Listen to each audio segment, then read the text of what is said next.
Hello my dear friends. आज हम लोग बॉटनी में एक नया चैप्टर स्टार्ट करेंगे एल्बिगो, जिसे हम लोग सिस्टोपस भी बोलते हैं।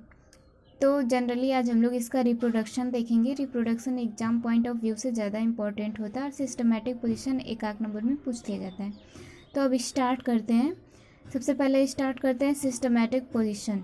तो इसका जो किंगडम है mycota, division Eumycota, subdivision Mastigomycotina, class Oomycetes, order Peronosporales, family Albuginaceae, genus Albugo और सिस्टोपस। और कुछ थोड़ा बहुत इसके बारे में जान जाते हैं कि ये होता क्या है। जो एल्बिगो होता है वो वाइट रस्ट होता है। ये जनरली प्लांट्स के एरियल पार्ट में कॉज करता है डिजीज़। ये जैसे कि लीफ हो गया, स्टेम हो गया, पेटियोल, फ्लावर्स, ये जो एरियल पार्ट हैं इनमें क्या करता है, इनको इन्फेक्ट करता है। ये सबसे पहले लीफ के लोअर लीफ पे हो जाएगा। लोअर लीफ से धीरे धीरे धब्बों के रूप में ये ऊपर की तरफ स्टेम, लीव्स, पेटियोल की तरफ बढ़ने लगता है और जो इसके पस्टल्स यानी जो धब्बे हैं वो बड़े दिखाई देने लगते हैं। कुछ समय बाद जो इसका होस्ट एपिडर्मिस है जब बस्ट हो जाता है तो ये वाइट पाउडरी मास के रूप में अपीयर होते हैं। और अब देखते हैं, इनका इतना बहुत है, इतना देखते हैं रिप्रोडक्शन क्या है इसका। इनमें जो रिप्रोडक्शन होता है वो दो एसेक्सुअल और एसेक्सुअल मीन से होता है। तो सबसे पहले देखेंगे एसेक्सुअल रिप्रोडक्शन।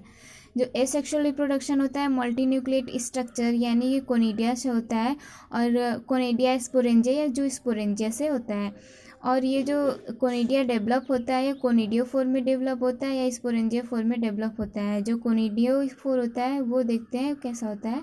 इसका जो शेप है क्लब शेप का होता है और लॉन्ग चेन के रूप में होता है।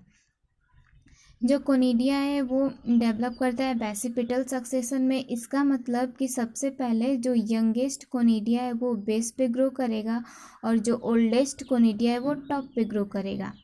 इन दोनों कोनिडिया के बीच में, यंगेस्ट और ओल्डेस्ट कोनिडिया के बीच में एक म्यूसिलेजिनस डिस्क का फॉर्मेशन होता है जिसको डिसजंक्टर बोलते हैं। और जब ये जो डिसजंक्टर है यंगेस्ट और ओल्डेस्ट कोनिडिया के कॉमन वॉल से डेवलप होता है। जब कोनिडिया के वॉल, जो डेवलपिंग कोनिडिया का चेन है, जब उस पर प्रेशर एग्जर्ट होगा तो जो होस्ट एपिडर्मिस है वो ऊपर की तरफ उठेगी या फिर उसमें स्वेलन आएगा और वो फाइनली रप्चर हो जाएगी। रप्चर होने के बाद जो कोनिडिया है अब वो पूरी तरीके से होस्ट सरफेस पे दिखने लगेगा। और वो कैसा दिखेगा, वाइट पाउडरी मास जैसा दिखेगा, जिसको हम लोग क्या बोलेंगे, वाइट रस्ट बोलेंगे। जो कोनिडिया होता है, कोनिडिया जब दिख रहा है तो अब देखते हैं वो दिखने में कैसा है। स्मूथ दिखेगा, हाइलिन रहेगा यानी ट्रांसपेरेंट, जैसे इसको आर पार देख सकते हैं, और मल्टीन्यूक्लिएट रहेगा और स्फेरिकल स्ट्रक्चर का रहेगा। जो कोनिडिया डिस्पर्स्ड होगा वो देखते हैं डिस्पर्स कैसे होगा। जो डिसजंक्टर बन रहा था यंग और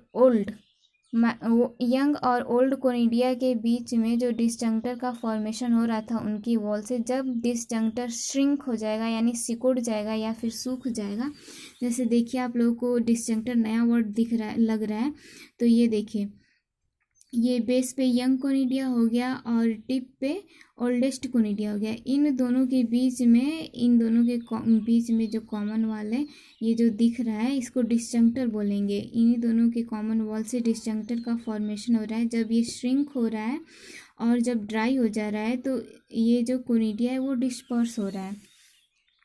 अब कोनिडिया डिस्पर्स हो गया तो ये विंड के द्वारा और रेन के द्वारा ब्लोन कर दिया जाएगा और 2 से 3 घंटे के बाद जब इसको लो टेम्परेचर और मॉइस्ट कंडीशन मिलेगा यानी फेवरेबल कंडीशन जब इसे मिलेगा तब ये जर्मिनेट होना स्टार्ट करेगा।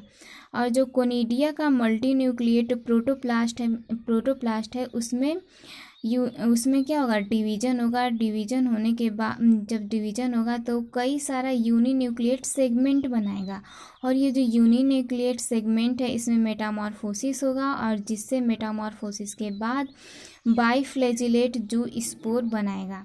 जो इस बाइफ्लैजिलेट जू स्पोर बनने के बाद ये जनरली 8 जू स्पोर बनेगा। तो अब इसमें क्या होगा, कुछ समय बाद जो इसका जू स्पोर का जो दोनों फ्लैजिला है वो लूज कर देगा। लूज करने के बाद इसके चारों तरफ ये जो स्पोर अपने चारों तरफ एक कवरिंग बनाएगा जिसको इंसिस्ट बोलेंगे। अब ये जो इंसिस्टेड जो स्पोर है ये क्या करेगा, जर्म ट्यूब का फॉर्मेशन करेगा, और जो कि जर्म ट्यूब है वो होस्ट एपिडर्मिस में पेनिट्रेट करता है या इंटर करता है। इंटर करने के बाद ये डेवलप करता है एक फ्रेश माइसीलियम। तो ये हो गया इसका एल्ब्यूगो का एसेक्सुअल रिप्रोडक्शन। तो बस दैट्स इट।